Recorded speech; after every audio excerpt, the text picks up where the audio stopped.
Hi, I'm Chris with Comrex. And I'm Grace with Comrex. And this is Tech Talks. Grace, what are we going to talk about today?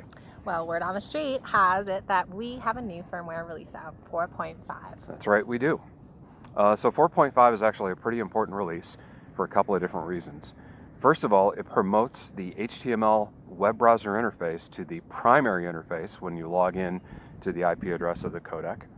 And it's actually there's been a lot of work done to make our new ACCESS MultiRack much easier to connect to legacy codecs like Bricklink, Bricklink 2, access to USB, etc.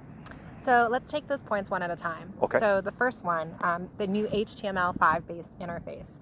So originally we had a different firmware version, 4.3, and people could access that interface by putting the IP address of the unit in the URL and then doing /react.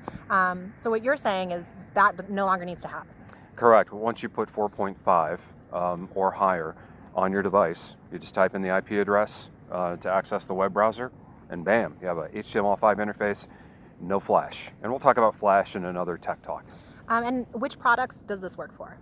So that's going to be on Bricklink, Bricklink 2, Access Portable to USB, NX Portable, ACCESS MultiRack, ACCESS NX Rack, and your ACCESS Rack mount. Awesome.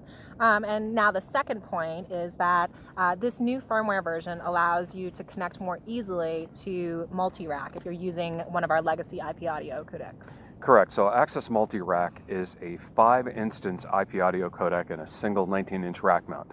So imagine 5 ACCESS codecs in a single 19-inch rack mount device, and it uses the AES67 interface as the primary interface to get that out to an audio over IP routing and control system.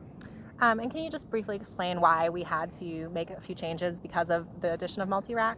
Yeah, because with the single IP address that we have on the ACCESS MultiRack, we're dependent on a variety of different ports to access a different functionality in it. And so we had to do a little bit of extra work to make sure that legacy codecs could connect to it easily when using our switchboard feature. Awesome. And switchboard, we have a tech talk on that if you want to learn about that.